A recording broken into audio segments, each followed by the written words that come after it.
जो मुझे सम्मान मिला है, इस सम्मान के सच्चे हकदार आप लोग। ये जो फूल की एक एक लड़ियाँ हैं, इसकी एक एक कलियों की कीमत मैं आपके मान सम्मान स्वाभिमान आपके अधिकार को दिला करके रहूँगा। ये मेरा आपसे वादा है। मैं भाषणवीर नेता नहीं हूँ, आप जानते हैं। ज़्यादा कहने के लिए कुछ बचा भी नहीं। हमारे भाई ने विस्तार पूर्वक सब बता ही दिया है, हमारे क्रांतिकारी भाई ने सब बता ही दिया है। पार्टी में होना एक अलग चीज़ है और समाज नीति एक अलग चीज़ है। पार्टी के लिए जो हमने काम किया, माननीय मुख्यमंत्री जी ने जो ये आशीर्वाद प्रदान किया, वो मेरे अकेले में दम नहीं है। वो मेरे पीछे जो मेरे समाज की ताकत लगी, आप सबकी ताकत है, ये उसकी वजह से दिया है।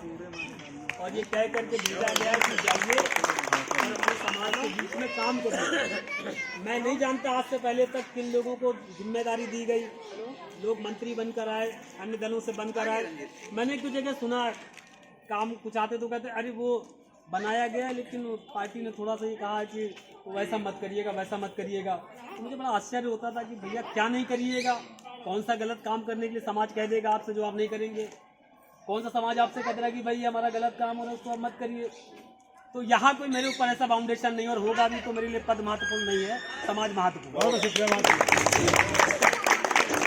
एक है भी सफाई कर्मचारियों का मामला, ये मेरे अपने परिवार का मामला है। मैं उस समाज में पैदा हुआ हूँ, हम उस खून माटी से बने हुए हैं। हमारे परिवार घर में हमारे बाप दादाओं ने वो सब चीज़ें सही हैं, देखा है।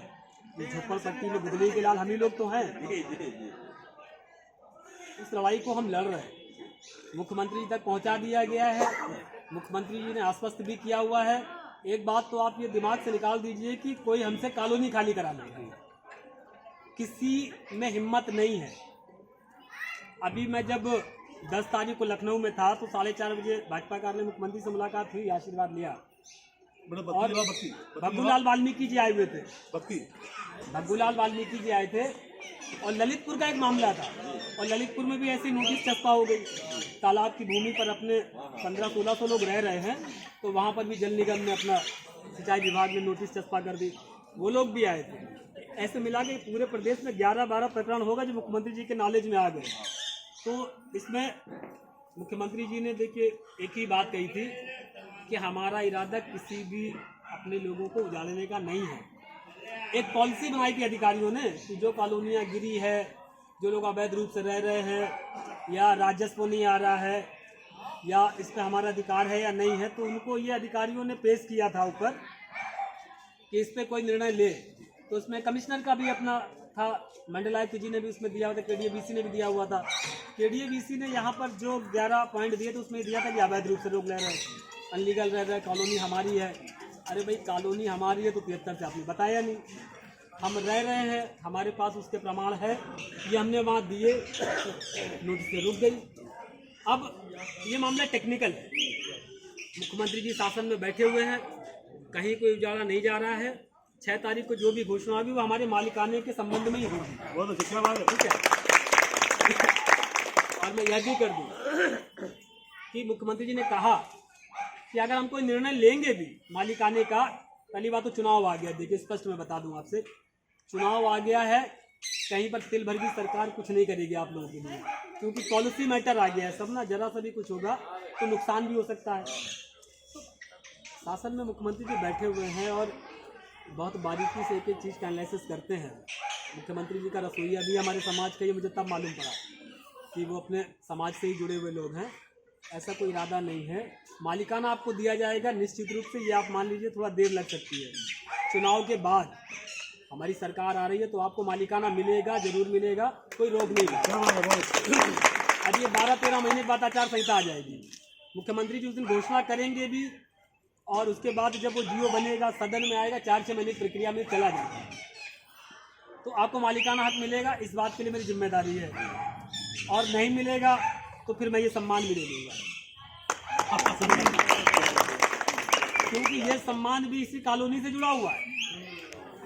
आप लोगों ने जो मुझे मेरी ईमानदारी से जो मैंने काम किया आप लोगों के बीच में, और आप सब लोगों को जब मैंने जहाँ बुलाया आप लोग बड़ी संख्या में आए, और हमने पूरी ईमानदारी से आप लोगों का पक्ष रखा, आप लोगों के आशीर्वाद से मुझे मिला है। मैं उसको अपना भाग्य नहीं मानता, मेरा भाग्य तो सोया हुआ था।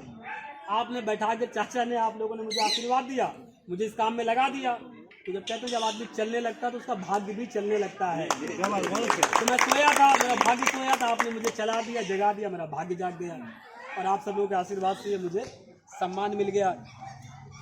और जो भी लड़ाई हमने लड़ी है, जितने भी लोग, मैं अब क्या बताऊं आपसे, आपने देखा 8 तारीख को आपके बेटे का सम्मान समारोह था और किसी भी राजनीतिक दल के, हमारे समाज के किसी भी चौधरी मुखिया को मैंने छोड़ा नहीं। मैंने सबसे आग्रह किया, हमारे विरोधी थे नहीं थे, क्योंकि राजनीति में जब आपका किसी से प्रतिस्पर्धा होती है और जब अचीवमेंट में आप विजयी हो जाते हैं तो फिर सब लोग अपने हो जाते हैं। क्रिकेट के मैच में भी ऐसा है। तो मैंने सब अपने लोग हैं, मैंने सबसे आशीर्वाद लिया। कुछ में तो प्रमाण दादाजी लोगों का भी है, कुछ लोगों ने अपनी लाइट को स्विच ऑफ कर दिए, कुछ लोग तो रास्ता बदल दिए। मुझे ये नहीं समझ में आया कि आखिर मैंने अपराध क्या किया है। भाई अगर वो लोग ये बोलते हैं कि हम लोग बुजुर्ग हो गए, हमने समाज में बहुत काम किया, अब ये बागडोर नौजवानों के हाथ में आनी चाहिए, नौजवान आगे निकल के आए, तो भाई जो नौजवान आगे निकल के आ गया उसको सम्मान देने में माँ बाप को किस बात की हिचक हो रही है। तो बाद में ही समझ में आया कि नौजवानों से उनका मतलब था उनके बेटे, उनके नाती, उनके साले, उनके सलोने, उनके दामाद, उनके भाई, उनके भतीजे, ये युवा लोग थे, हम लोग नहीं थे। क्योंकि हमारे पीछे कोई राजनीतिक जो है चेहरा मोहरा नहीं है, हमारे बाप दादा नगर निगम के ठेकेदार नहीं है, नौकरी पे नहीं है, यूनियन नहीं चला रहे, वो सब नहीं कर रहे काम। तो उनको बड़ा बुरा लगा। ये जो कॉलोनी का आंदोलन आया तो ये 2 पार्टियां आपस में इसको लेकर के बहुत ड्रामेबाजी कर रही थी। सब लोग चले आओ, डुग्गी पिटवा दो, कमिश्नर के यहाँ ज्ञापन देना है, डीएम के यहाँ ज्ञापन देना है। अरे भाई जब आप शासन सत्ता से जुड़े हो और आप इतने साल से नेतागिरी कर रहे हो तो क्या आपने इतना भी नहीं किया है कि पार्टी के अंदर बैठ करके आपकी बात भी नहीं सुनी जाएगी? आपको भरोसा नहीं था कि अपने ऊपर कि पार्टी आपकी बात नहीं सुनेगी? और हम लोग अभी 40 महीने पहले पार्टी में आए और हम अपनी बात मुख्यमंत्री जी को पहुंचा रहे, कमिश्नर को पहुंचा रहे, और यहाँ तक कि आपके सम्मान के लिए शासन से कोई ना कोई मंत्री भी आ रहा था। हमको इस बात की हैरत है कि यहाँ के जो मंत्री थे वो सोए हुए थे और लखनऊ से जो मंत्री आए थे वो जाग रहे थे और आप सबकी भावनाओं को समझ रहे थे और वो उसको एक पर एक आपका काम कर रहे थे। तो हमको बड़ा आश्चर्य हुआ कि कहाँ क्या गलती हो गई। आप सब लोगों के आशीर्वाद से जो ये लड़ाई, रमेश चाचा जी, सीएल बड़ेल दादा, हमारे ब्रजेश भैया बैठे हैं, हमारे बना भाई साहब, अरविंद भाई, और आप सब लोगों ने जब इस लड़ाई में हमको आगे किया तो हम लोग, मतलब ये आश्चर्यजनक घटना है कि हम लोग तीसरी ताकत के रूप में उभर आए। और जब तीसरी ताकत के रूप में उभरे तो वो लोग को बर्दाश्त नहीं हुआ, तो वो लोग और भी करने लगे। तो वो जो वीडियो का पर्पस था वो मेरा चैलेंज था उनको कि वो लोग सामने आकर हमसे डिबेट करें कि किसने काम किया है और कौन जो है समाज को गुमराह करने का काम किया।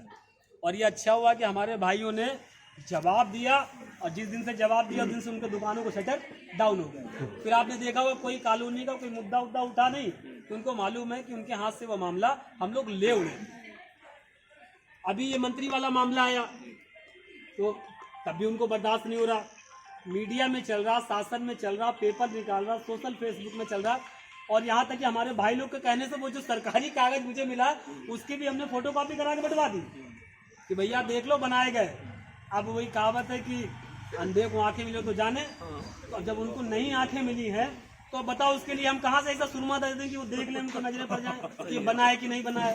हम कौन सा सुरमा लगा के उनको ऐसा दे दें उनकी आंखों की रोशनी जागृत हो जाए, ज़्यादा देखने लगे। तो उसमें अब हमें नहीं जाना है, काम करने का अवसर मिला है, काम करके दिखाना है और बहुत काम करना है।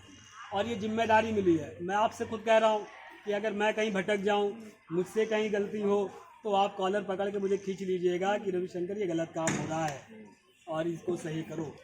ये जिम्मेदारी अब आप लोगों की। बाकी लड़ाई लड़ने के लिए कहीं भी पीछे नहीं है। मुझे खुद भी, मैंने फ़ोन करके अरविंद भाई को बुलाया था, हमने कहा 4 दिन हो गए तुम आए क्यों नहीं बने भाई के साथ, आके चाय पियो। 4 दिन और हो गए, नहीं अच्छा लगा, मैं खुद चला आया। मुझे अच्छा ही लगता अपने भाइयों के पीछे। और ये नेता मंत्री मैं बाहर के लिए हूँ, अपने समाज, अपने घर के बेटे में मैं आपका बेटा हूँ, ठीक है ना। आप मुझे जो कहेंगे जब कहेंगे उसमें लड़ा जाएगा। प्रधानमंत्री जी से जुड़ा हुआ, जब आप समझ लीजिए कि जब आदर्श ग्राम मुझे देखने ही है, मुझे करना ही है। अभी मैं सर्किट हाउस में बैठक था, बैठक में मैंने कहा अपने अधिकारीगणों से भाई सूची उपलब्ध कराइए, सूची मिल गई भाई 20-20 गांव प्रत्येक जिले के कौन कौन से हैं, शहर में कौन से हैं। अभी 40 गांव की सूची उन्होंने और दी। बजट भी हमने पूछा तो ये बराबर काम हम लोग कर रहे हैं।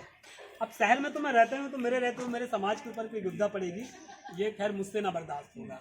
बर्दाश्त शब्द इसलिए कह रहा हूँ, पार्टी ने सम्मान दिया है, पार्टी के साथ पूरी ईमानदारी से लगाऊँ। पार्टी ने मुझे जो इज्जत अफजाई की है, उसके लिए पार्टी का जो भी आदेश होगा सर माथे पर है, लेकिन वो समाज के मान सम्मान की कीमत पर नहीं है। समाज हमारे लिए पहले है। पार्टी कंधे में बाद में जाना है, आखिर में समाज के कंधे पे जाना है। तो जब समाज के कंधे पे जाना तो अंतिम यात्रा वही है मेरी।